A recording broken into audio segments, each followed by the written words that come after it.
Breaking news చూస్తున్నాం. హనుమకొండ జిల్లా కమలాపూర్ మండల కాంగ్రెస్ పార్టీలో కొంతకాలంగా అంతర్గతంగా కొనసాగుతున్న వర్గ పోరు తాజాగా జరిగిన విజయోత్సవ సంబరాల సందర్భంగా బహిరంగ మైక్ రోడ్డుకెక్కింది. హుజూరాబాద్ ఉప ఎన్నికల్లో నవీన్ యాదవ్ గెలుపు సందర్భంగా కమలాపూర్ మండల కేంద్రంలో ఏర్పాటు చేసిన విజయోత్సవ సంబరాల ఫ్లెక్సీలో ఈ రగడ మొదలైంది. ఫ్లెక్సీలో కేవలం ఎమ్మెల్సీ బల్మూరి వెంకట్ ఫోటో మాత్రమే ఉండడంపై వివాదం చెలరేగింది. హుజూరాబాద్ ఇన్ఛార్జ్ వడితల ప్రణవ్ ఫోటో లేకపోవడాన్ని ఆయన వర్గీయులు తీవ్రంగా నిరసించారు. దీంతో బల్మూరి వెంకట్ వర్గం మరియు ప్రణవ్ వర్గీయుల మధ్య తోపులాట జరిగింది.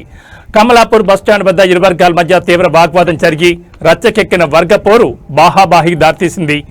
ఒక వర్గం బల్మూరి వెంకట్ జిందాబాద్ అంటూ, మరొక వర్గం ప్రణవ్ జిందాబాద్ అంటూ పోటాపోటీగా నినాదాలు చేసుకున్నారు. సమాచారం అందుకున్న పోలీసులు వెంటనే రంగంలోకి దిగి ఇరు వర్గాలను శాంతింపచేశారు. కొంతకాలంగా కమలాపూర్ కాంగ్రెస్ లో కొనసాగుతున్న ఈ వర్గ పోరు పార్టీ అధిష్టానానికి తలనొప్పిగా మారింది.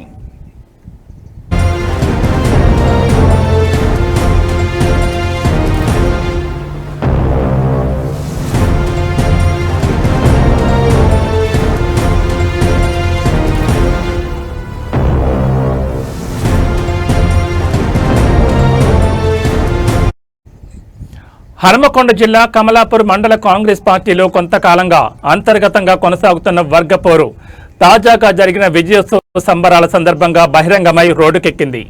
హుజూరాబాద్ ఉప ఎన్నికల్లో నవీన్ యాదవ్ గెలుపు సందర్భంగా కమలాపూర్ మండల కేంద్రంలో ఏర్పాటు చేసిన విజయోత్సవ సంబరాల ఫ్లెక్సీలో ఈ రగడ మొదలైంది.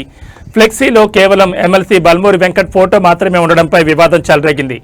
హుజూరాబాద్ ఇన్ఛార్జ్ వడితల ప్రణవ్ ఫోటో లేకపోవడాన్ని ఆయన వర్గీయులు తీవ్రంగా నిరసించారు.